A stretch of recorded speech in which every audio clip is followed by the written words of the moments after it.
So without further ado, I'd like to go ahead and give it up to one of our local people, Mr. Doug Audirsch. This man has some passion. Come and speak it.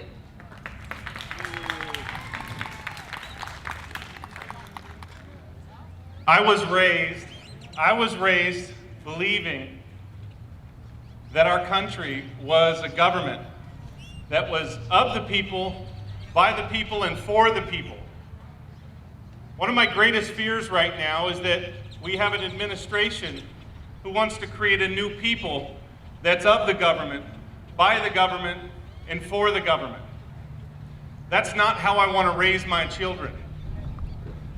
I want my children to live in freedom and in liberty with the government serving them, not them serving the government.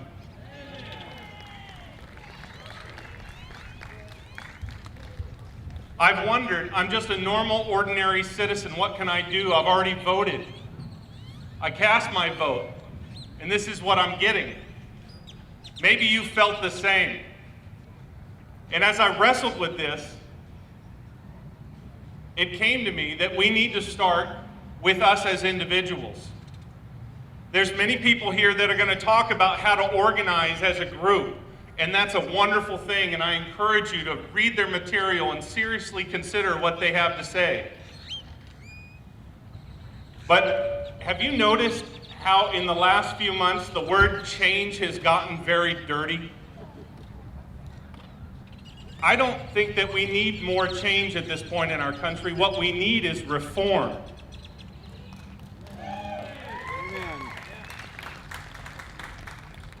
We need to reform our nation. We need to return to our founders' principles. We need to return to the documents that founded our country. And I'm speaking primarily of the U.S. Constitution, if anyone's heard of it recently.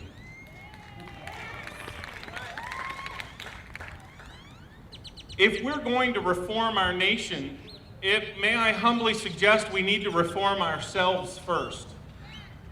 We're the ones who voted in, we as a country, not we as individuals here, but we voted this in.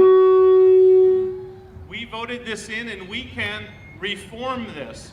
And I just have 5 points I want to share with you very quickly that I believe will lead us to where we can actually bring about a reformation in our nation, and we can reclaim our republic.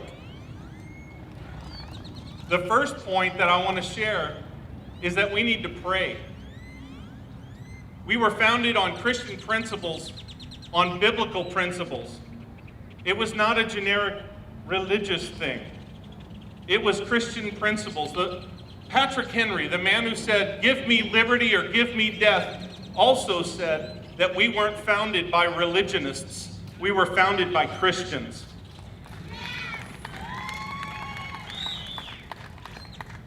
And we need to pray for our country, for our leaders, for our states, for our communities, our families, and ourselves. We need to start with the spiritual. The second thing is we need to prepare. We need to take care of our physical needs. Once again, I ask you, what can a normal, ordinary citizen do? I'm assuming that all of us here voted. We've taken care of that, but what else can we do? We need to make sure that we break this cycle of reliance on the government. One of our biggest problems is that we view the government as our mama and daddy. The government doesn't provide for us, we provide for ourselves. In Texas, I think we know that better than other states. We are self-reliant. And what I encourage you to do is to practice your self-reliance. Not just in words, but in actions. I think back to Hurricane Ike. Do you remember Hurricane Ike? Were you there?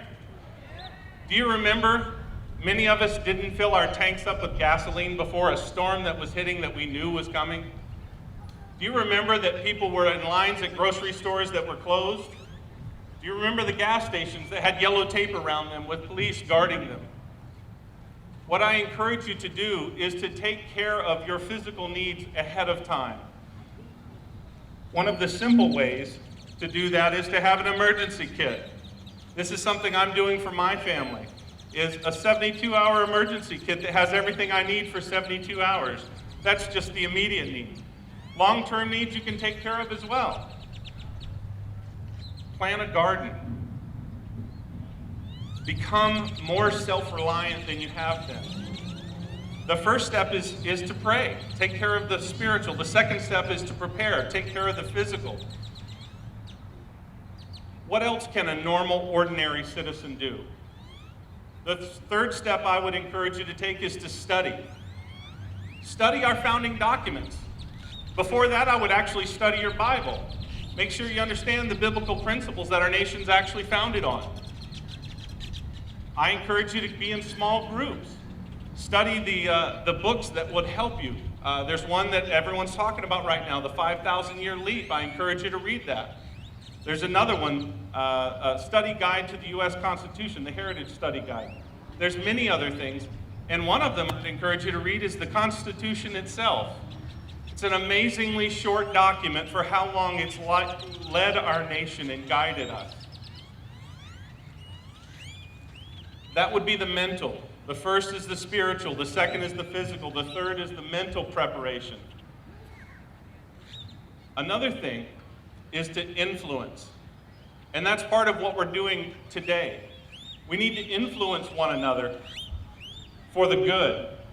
Do what you can in your circle to affect those around you.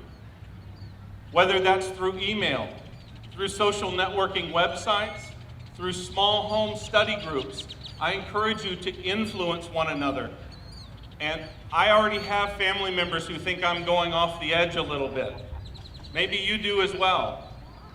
I don't know when wanting to get back to the U.S. Constitution was so fringy, but it seems like that. I encourage you to speak up to those around you. I don't have it with me right now, but I've taken to carrying a little pocket copy of the Constitution in my pocket because at work people ask me, what's that for? I said, what's it for?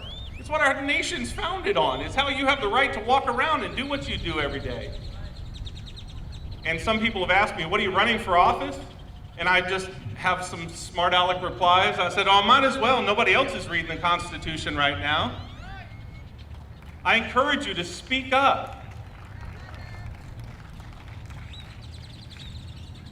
What else can a normal, ordinary citizen do? Sometimes it can feel overwhelming. It can feel like we're completely outnumbered. We're the ones that are busy working. We're the ones busy paying our taxes. You can tell we pay our taxes. We don't have a cabinet position.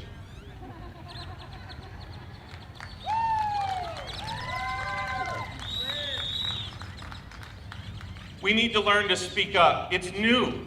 I'll be honest. I've told people my name is Doug and I'm a recovering couch sitter. I've been politically involved by casting my vote in the ballot booth, but I haven't actually done more than that. But I'm awake now. I'm awake and people will know it. The fifth and final step is the thing that we all want to jump to, and that's really act. To step out and to do something. That's what the Tea Party was about a week or so ago. And if we do another one on the 4th of July, and another one, and another one, and another one, we cannot stop until we have reclaimed our republic, until we have reformed our nation.